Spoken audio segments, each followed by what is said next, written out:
Ok, yeah.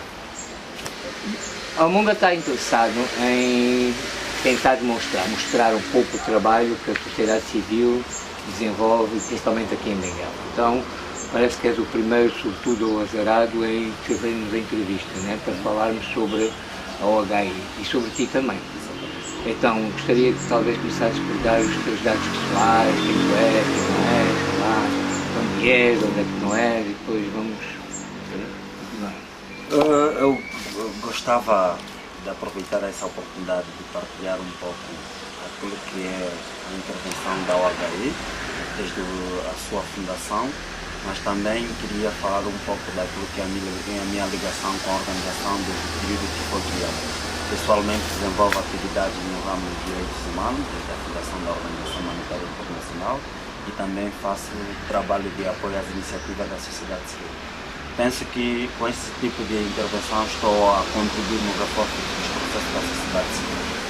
Agora, aquilo que é a OHI como tal. A OHI é uma organização não governamental de direito angolano, oficialmente legalizada pelo governo de Angola, pela Lei das Associações. Está publicada no Diário da República, terceira série, número 9, de 22 de fevereiro de 2002. De lá para cá, a organização tem estado a desenvolver um leque de projetos. Começamos com um enfoque na área de emergência, na altura fomos apoiando as comunidades com roupa usada, medicamentos. Isso quando? Isto foi no período de 99 a 2000, de 2001 a 2004, fomos apoiando em emergência. Depois redefinimos uma ação mais virada na área de desenvolvimento por via de um plano estratégico que nós tivemos que elaborar com o apoio da Indicator Internacional de França. Elaboramos este plano, então definimos áreas prioritárias, onde nós incluímos a componente de desenvolvimento comunitário, educação cívica e a área de apoio à sociedade civil. Então eram as três áreas temáticas que a organização desenvolveu neste período. Pensamos que a organização, independentemente de estar ligada a esses processos de cidadania, direitos humanos, boa governação, democracia, também tem um enfoque virado na área de saúde, né? Desenvolvemos projetos na área de prevenção da malária, VIH-Sida e também desenvolvemos projetos na área de ambiente. Então, são essas três áreas de intervenção que a organização tem estado a desenvolver no âmbito da sua contribuição naquilo que é o processo da sociedade civil na província de Benguela. Ok, sei que vocês estão ligados a dois espaços coletivos. Um, a uma rede qualquer de saúde, provincial, que era fixe, talvez pudesse falar disso, e outra coisa tem a ver com o Fórum das ONGs, onde também vocês tiveram um papel importante na promoção e conjuntamente com a AD e com todo. Gostaríamos de ouvir um pouco estes dois espaços, o que é isso importante, o que é que eles são para a OHI e qual é o seu papel nisso e o seu interesse. Penso que ao longo desse tempo a OHI tornou-se um ator indispensável no contexto da sociedade civil bengalense, fator que faz com que ela por si só comece a assumir determinados processos ao nível das comunidades. De facto, a organização participou em três processos. Primeiro, liderou a rede VIH-Sida durante 2 anos.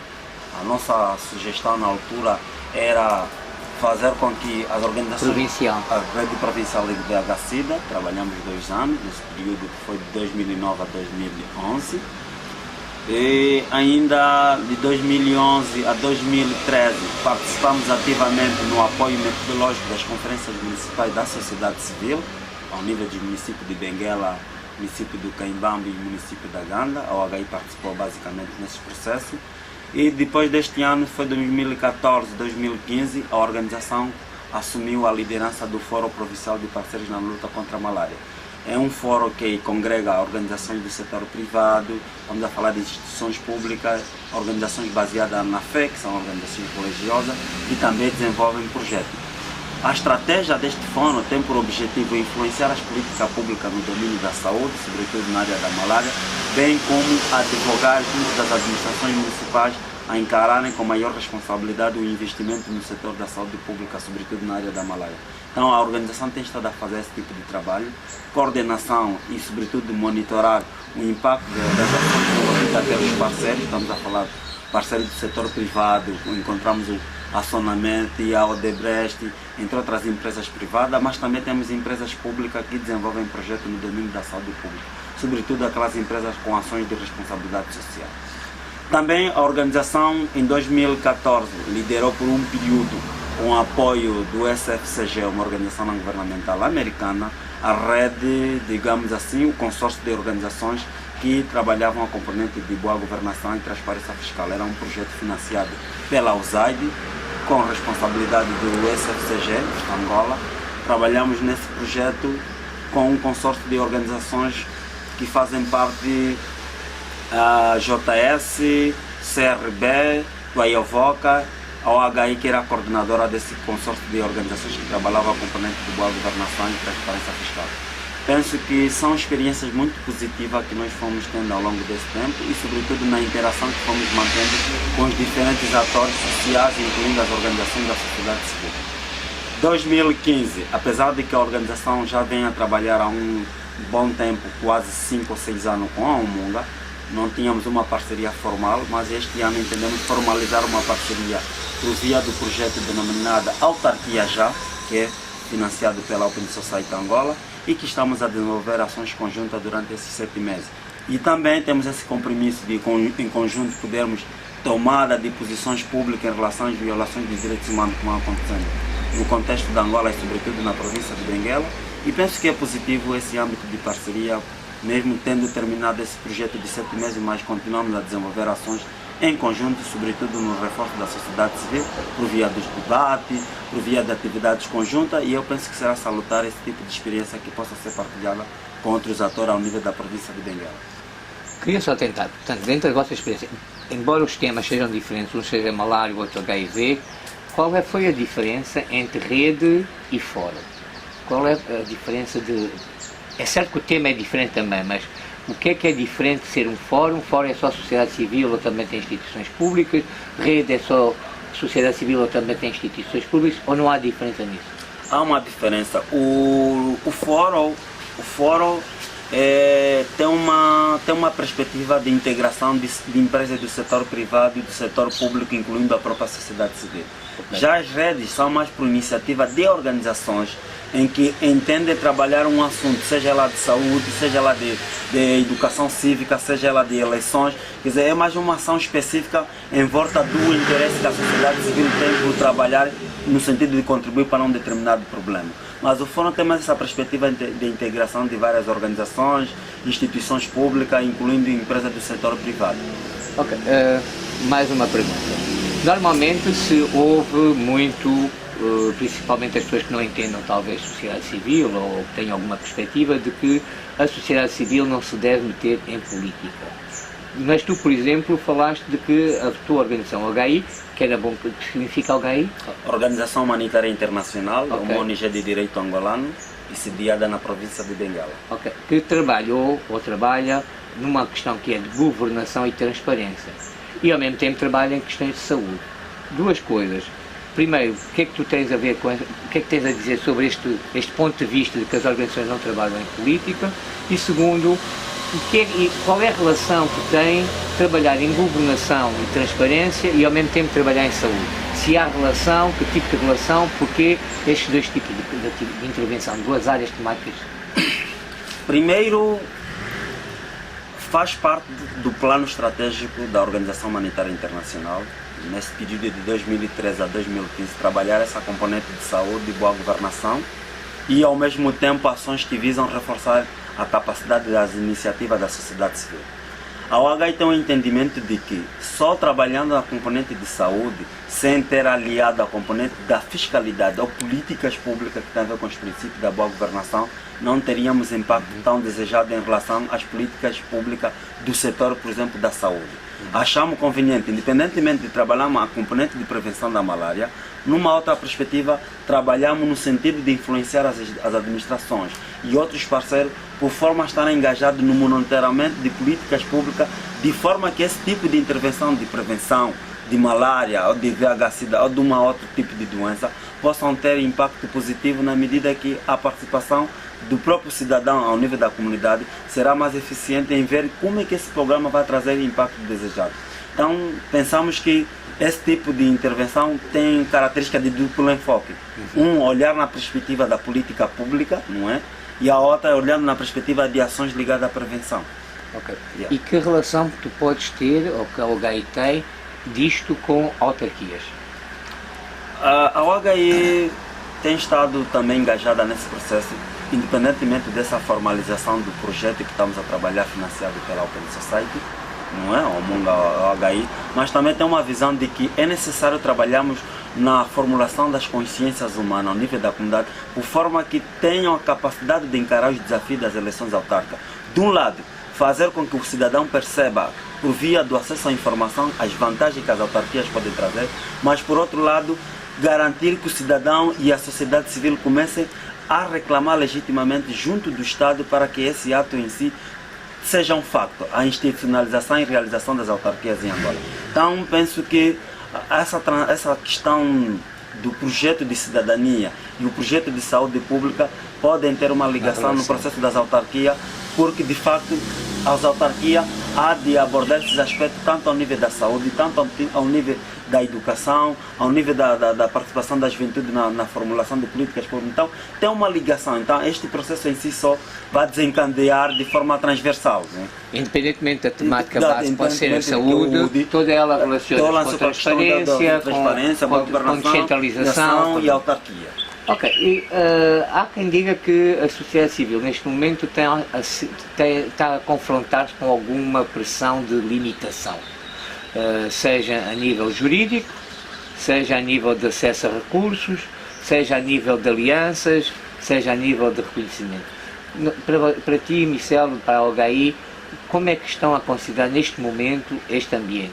Realmente existe uma limitação ou uma tendência de limitar a ação das organizações da sociedade civil, seja através de imposições legislativas, seja com falta de acesso a recursos, seja com dificuldades de alianças ou não? Ou se existe, quais têm sido, como é que a OHI está a encontrar formas de contrariar esse desafio? De facto, a sociedade civil angolana vai conhecendo momentos muito difíceis, sobretudo no atual contexto. De um lado, aliada à retirada de muitos financiadores externos que apoiavam algumas iniciativas, tanto programas de saúde, programas de direitos humanos e educação cívica, mas por outro lado, com essas iniciativas de decretos presidenciais que vêm limitar o exercício das organizações da sociedade civil, mas também aliada a um comportamento governamental no atual contexto que não facilite os processos de participação da sociedade civil em termos de, digamos assim, de tomada de decisão de um assunto público, e às vezes faz-se a confundir de que a sociedade civil está a intrometer-se nos assuntos políticos do país, não político como tal, mas eu penso que é o dever e o papel da sociedade civil a contribuir nas questões de interesse nacional, seja ela do desalojamento, seja ela das violações de direitos humanos. A sociedade civil deve participar. E eu devo aqui deixar um parênteses que a sociedade civil, enquanto for forte, também vai ter reflexo no funcionamento das próprias instituições. Na medida que formos exigentes, as instituições vão melhorando a sua capacidade de resposta em relação aos problemas que vão existindo. Se haver uma fraqueza da sociedade civil, logicamente, também teremos uma administração pública estatal que não terá capacidade de resposta em relação aos problemas que vão existir, porque ela não sentir-se pressionada em relação àqueles problemas que os cidadãos vão colocando, em relação aos problemas que a sociedade civil vai propondo. Como é que vocês, Michel, ou OHI, está a conseguir ultrapassar ou a confrontar-se com este desafio que estás a dizer? Portanto, estamos num contexto em que está uma pressão sobre as organizações, conforme tu disseste, há uma limitação de recursos, há uma limitação de espaço de participação.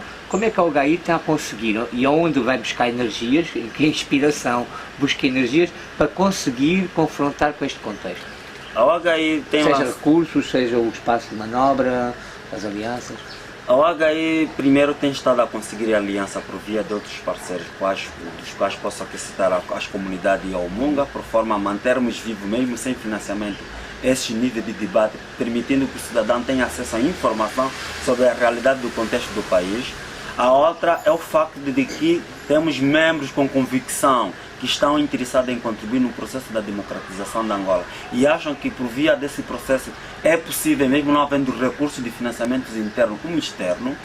O outro elemento é que começamos a assistir à sensibilidade também de um lado da própria comunidade internacional em relação ao processo de Angola. Porque se olharmos o contexto atual, vemos que há mais pressão diplomática da comunidade internacional comparativamente a 10, 15 anos. Provavelmente o cenário do preço do petróleo no mercado internacional terá contribuído para esse fator. Terá mudado um pouco da geopolítica, daquilo que são os interesses que a comunidade internacional tem para os países africanos, incluindo Angola, e sobretudo temos estado a aproveitar essa oportunidade. Mas é numa perspectiva de apresentarmos propostas de como é que o governo pode melhorar a sua forma de governação, mas também mantermos um equilíbrio de parceria ao nível da própria comunidade internacional em relação àqueles programas que venham satisfazer os interesses da sociedade civil. Também havia um desequilíbrio nessa perspectiva. Então, vamos apresentando propostas aproveitando esse contexto de como é que a sociedade civil pode se beneficiar dos programas da comunidade internacional, mas que justifiquem a realidade e os interesses daquilo que é da sociedade civil da Angola.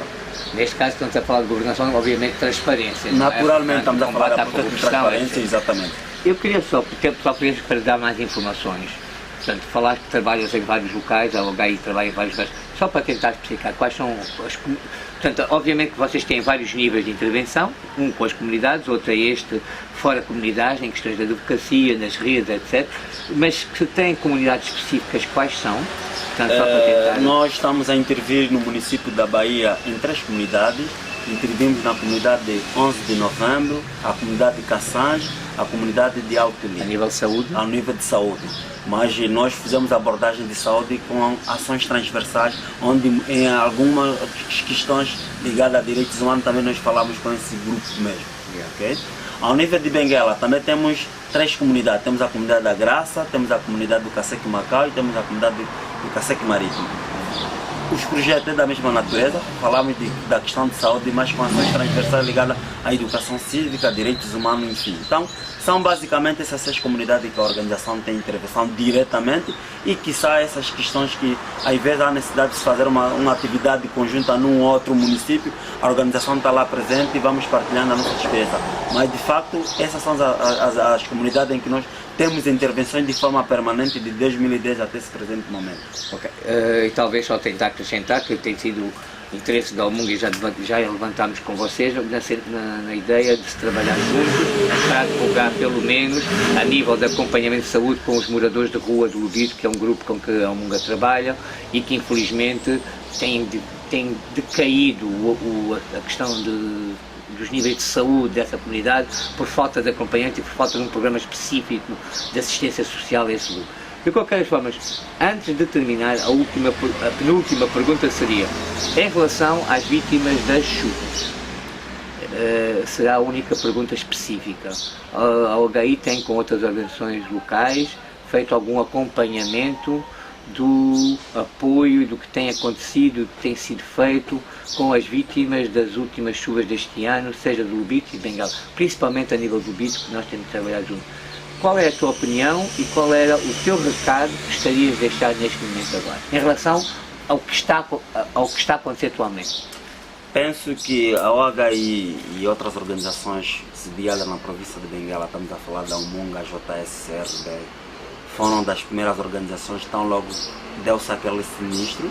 Nós tivemos a amabilidade de participar e acompanhar todo este processo e por 2 ocasiões fomos monitorando as condições das populações da forma como é que elas viviam, mas também fomos acompanhando o pronunciamento do governo provincial no sentido de garantir habitação para essas populações, para que elas venham viver dignamente. Eu penso que este é um processo que a sociedade civil deve ainda acompanhar mais para monitorar em relação aos programas que o próprio governo vai fazendo nessa mesma comunidade. Mas, por outro lado, devemos trabalhar de forma articulada no sentido de propor sugestões concretas em relação aos problemas que existem. Podemos, por via do governo provincial ou por via das administrações de Benguela, Catumbela e do Lubito, para as quais onde identificou-se maior número de calamidades, não é? Estamos a falar das enxurradas no município de Lubito, no município de Benguela e a Catumbela. Mas também propormos ao governo central que possa garantir o apoio dessas famílias. Acompanhamos recentemente Sua Excelência, o Sr. Governador Isaac Maria dos Anjos, em fazer cedência dos espaços que nós chamamos de base. Penso que aquelas populações não têm condições financeiras e econômicas para edificar as casas. É bem verdade que esses são passos concretos que o governo de Benguela deu, mas devemos, junto do governo provincial, advogar que o governo central garanta as condições necessárias para aquelas populações. Primeiro, temos o risco da saúde pública, porque depois aquelas condições que elas vivem não é propícia para o meio ambiente. Terceiro, estamos a ter a possibilidade de outras enxurradas e a população está naquele mesmo local e eu não estou a ver as perspectivas de como é que o governo a curto prazo possa garantir o acesso, digamos, da habitação condigna para que aquela população não venha a ser vítima das próximas enxurradas. Então é um desafio que devemos lançar para o governo central, dentro de pouco espaço de tempo, garantir habitação ou material para que as populações possam construir num espaço de tempo, não correndo o mesmo risco de terem chuva nos próximos dias. Então, em relação a isso, eu gostaria de aproveitar e lembrar que, além da falta de condições para construir, vai ter a questão da localização. Lembro que estivemos juntos e que uma das questões que as pessoas levantaram é a distância, que fica a muitos quilómetros de distância do Lubito e da Catumbela, onde a maioria da população saiu, que vai fazer uma sobrecarga no orçamento das famílias, mesmo que elas estejam a trabalhar, que muitas delas não conseguiram até agora resolver essa questão.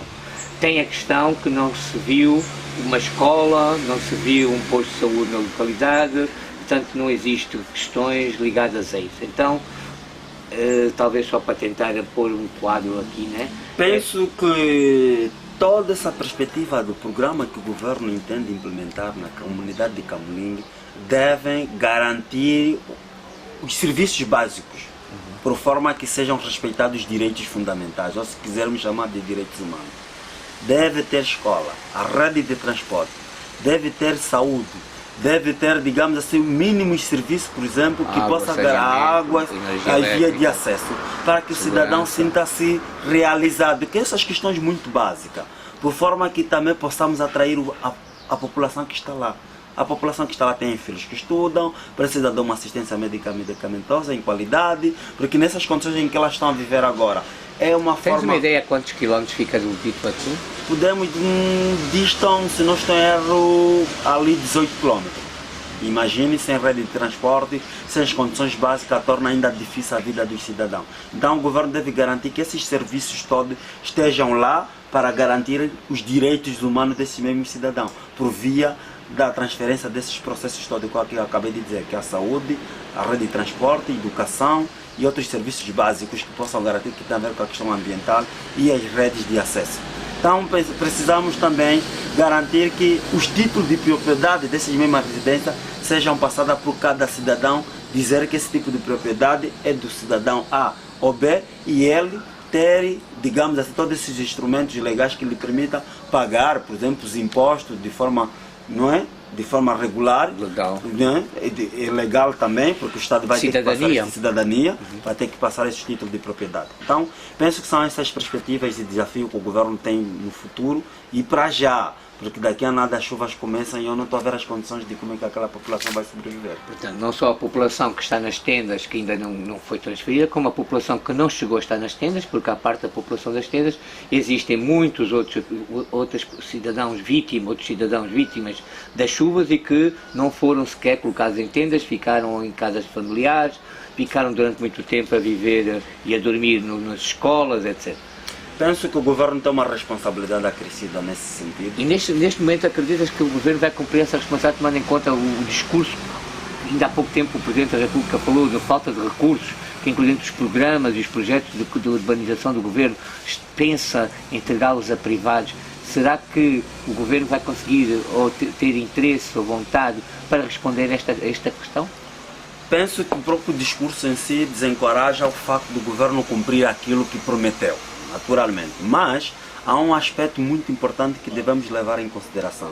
Independentemente de estarmos no momento da crise financeira e econômica, é obrigação do governo garantir os direitos fundamentais do cidadão. A questão da habitação, a questão da energia, do saneamento básico, da saúde, são direitos fundamentais que o governo deve garantir independentemente do processo da crise em que nos encontramos. Ok. Michel, para terminar, quem é o Michel? Michel é membro da Organização Humanitária Internacional, ativista dos direitos humanos e, sobretudo, alguém ligado muito nos processos de sociedade civil desde o período de 94 até o presente momento. És de Lubito, Benguela? Sou da província de Benguela. Cidade? Cidade também do município de Benguela. És casado, és solteiro? Sou solteiro. Família grande? És com muitos irmãos? Tenho 2 irmãos. 2 irmãos. Yeah. Ok, está fixe.